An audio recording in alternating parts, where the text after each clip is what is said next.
On Wall Street, the Dow lost 44 points to finish at 20,837. Time now for Consumer Confidential with LA Times columnist David Lazarus. He joins us live from the Times newsroom in downtown Los Angeles. David, great to see you. Let's talk about the Fiat Chrysler brand. They may become more international.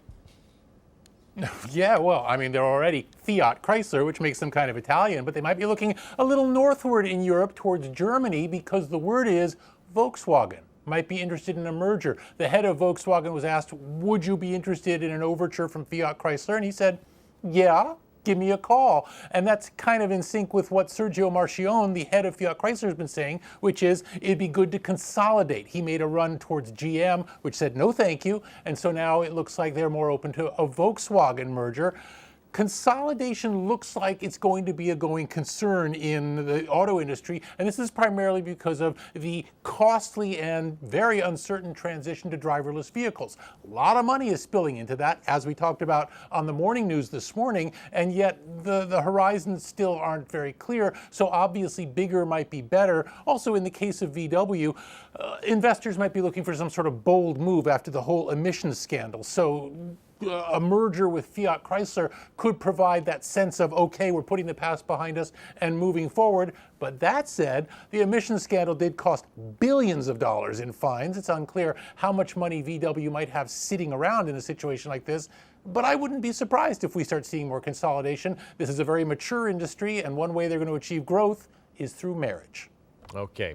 Neiman Marcus, when you're talking about high-end department stores, that is definitely right there at the top. Apparently, they may be selling. Yeah, there might be a for sale sign out in front of Neiman Marcus. This according to reports, which says they're shopping the chain around, and it's been a little rough. I mean, as with all retailers, they've been having a rough time. But in the most recent quarter, Neiman apparently lost about $117 million. So that's pretty rough at the higher end for them. The word is that Hudson Bay, which owns Saks Fifth Avenue, might be a buyer for Neiman Marcus. That's obviously a good fit because Saks, Neiman, same demographic, they know what they're doing. On the other hand, Hudson's had also been reported to be shopping around and kicking the tires of Macy's. So unclear whether they would just cast Macy's aside and keep swimming in their heated pool at the higher end, or whether they'd be interested in both, because that would certainly expand their retail footprint. Buying Macy's also would get Hudson's more real estate, which has always been one of their key things. Neiman doesn't come with a whole lot of real estate. Whatever it is, it all speaks to the ongoing dynamic in the retail industry, and that is it's hard. Brick and mortar stores are not doing very well, and as with the auto industry, consolidation seems to be an opportunity now to try and put more things under one roof and get all the savings that come with it.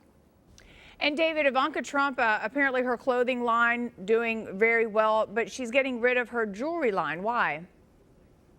Yeah, well, that's the question because they're not making it very clear. What we do know is that according to multiple sources, Ivanka Trump is getting rid of her fine jewelry line, and this was very fine indeed, with necklaces that went for as much as $20,000, and things at the lower end on the fine jewelry line were in the $1,000 range, which explains the stuff that I've been getting for you, Lou.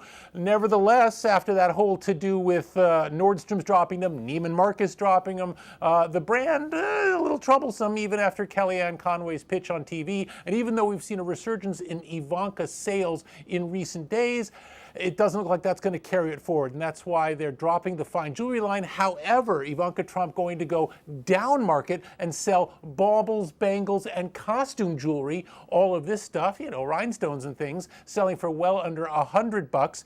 They're talking about how this being the sweet spot for the brand because this is where Trump supporters are, and I think there's probably something to that. Let's face it, I don't know if a lot of Trump supporters are necessarily shopping at Neiman, but they are probably shopping at other places, maybe Kmart, maybe other such stores, and that's where Ivanka is going to focus her attention in the future.